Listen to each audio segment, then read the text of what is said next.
Okay, so I got a unique situation here where for a long time I've been wanting to tell some stories, so to help people fall asleep. And I often thought that the sound of the car in the background was a very calming sound that would help people to fall asleep. I don't know if it'll work or not, but I know it works with babies, and it works with my wife, and it works with just about anybody on a road trip. They can easily fall asleep in a car. And so I'm here sitting in my car. But the unique situation is that I let the battery run out on this car. And whenever the battery runs out, the electrical system goes haywire for a while. So as you can see on the screen, I'm getting all kinds of weird error messages coming up. And certain things like my lights don't work right now. So, otherwise I'd turn on the light and you could actually, watch me talk if you wanted. But the whole purpose of what I'm doing is to tell stories to help you fall asleep. And if you end up listening to the stories 100 times, it's fine, right? I also have the experience where I have a very, what you would say, non-expressive voice, monotone voice. And I discovered very easily that with my own kids decades ago, that if I picked them up and started talking to them in my monotone voice, I would lull them to sleep. And so I thought, well, why not? If it works on them, it might help anyone who's struggling to sleep for whatever reason. And I hope you enjoy the stories. And I hope you have a good night's sleep. So my first story is about being recruited into the SSP. So there's a lot of stories out there.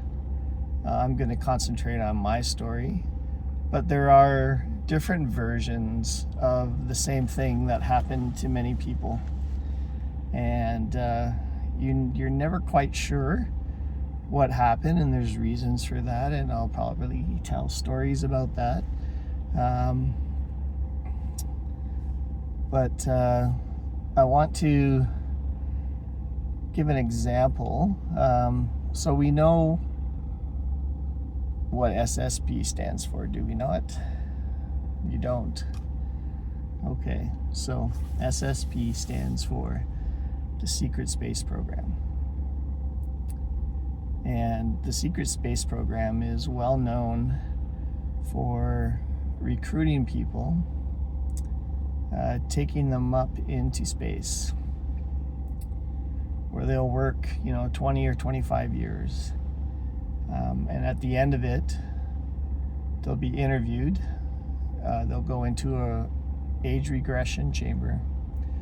They'll go to a space which I've been told is on the dark side of the moon, where they will travel back in time, and they will be put right back basically a few hours after they were recruited into the SSP program. They'll be put right back where they were, and their life will continue on as normal.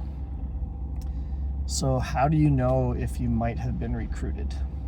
So I'm going to borrow a quick story from someone who worked in the Navy. Now, this is a story that I heard. It's not my story. And I'm not going into much detail because it's their story. And you can probably find it online and look it up if you're really curious.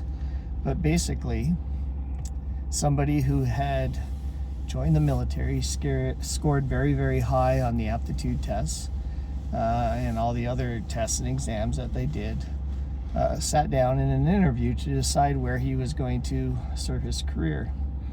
And at that point, he was offered an opportunity to work in the Secret Space Program. And he was told all the cool and wonderful things that he could be doing there. And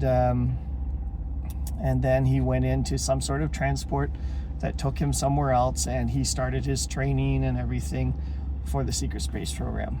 Okay, so the guy that was telling this story says, I remember this, but the next thing I know, I find myself sitting at the same desk in front of the same guy, and the guy's talking and saying almost the same stuff as he was saying before, but this time he's not talking about the secret space program, right?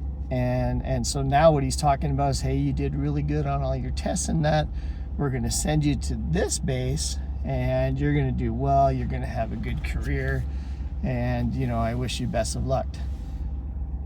But the guy had this memory of a completely different conversation that led to a completely different bunch of events, and yet he was back here sitting here, and so he was dazed and confused for a while, and he was kind of like, what just happened, right? So his story is really good. Fortunately, I just heard it listening to stuff, and I don't remember who said it, but I'm sure you could Google it. But that's just a quick sort of example of how this happens. But let's say you weren't in that environment, right? So I wasn't in that environment. I had gone and took tests with the military, and at the time I wanted to become a pilot, and I scored really, really high on the tests that they give you, and they came back to me and they said, unfortunately, you can't be a pilot because of your problem with your eyes. And I was like, oh, I was kind of like heartbroken and kind of disappointed because, at the time I thought that's what I really wanted to do.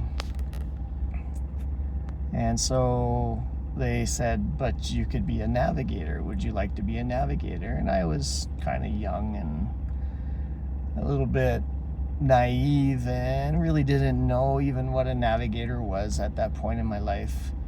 And so I turned it down. And it was not too long after this event, after I turned down this, that something very strange happened. Now, I don't know what the reason I was home that day was, because normally I was either busy at work or busy at school,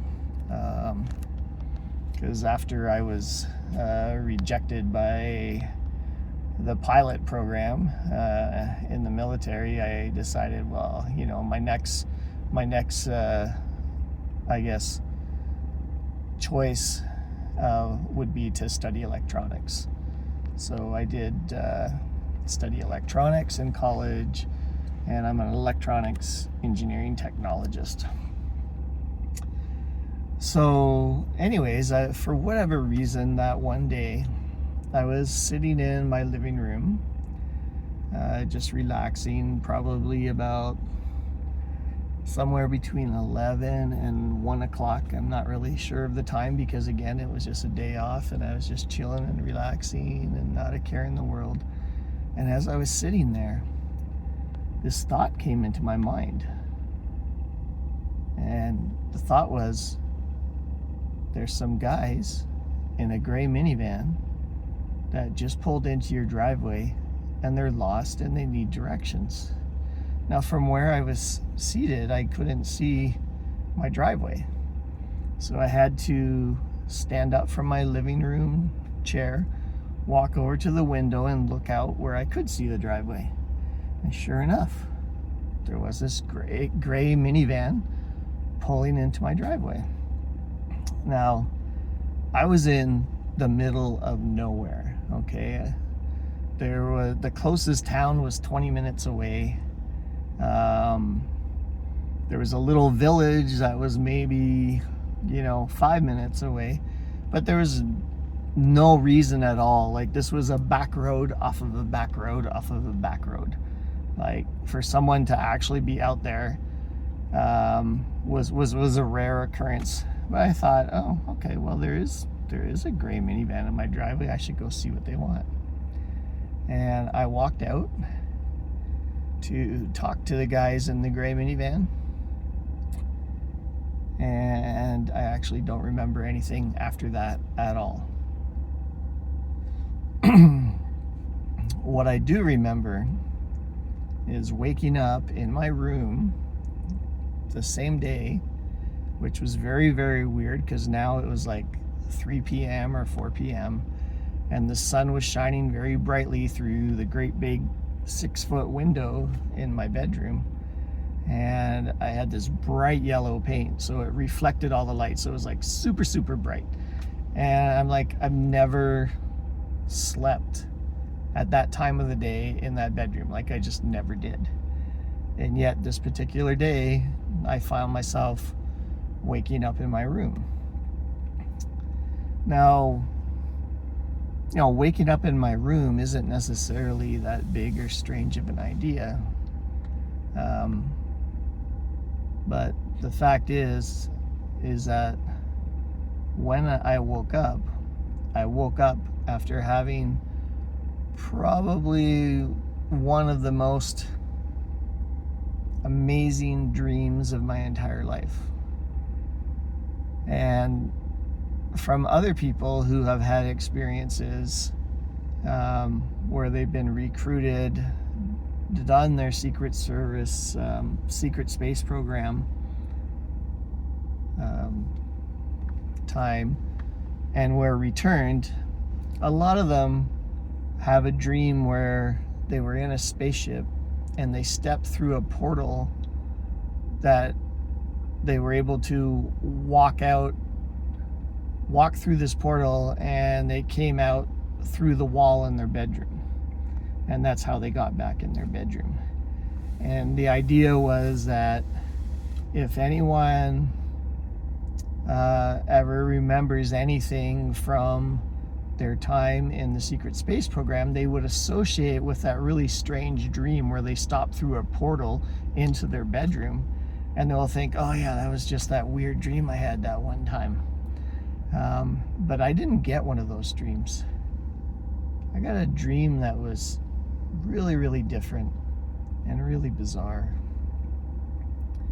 And I can't really go into too much detail about that dream right now because I think that's a story for another day. But yeah,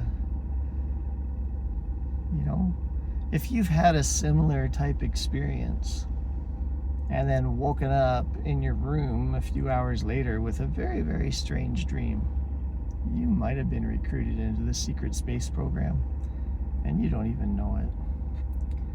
Well, I hope you enjoyed my story for today, and I hope you were able to fall asleep listening to it. And if you did, that's fantastic.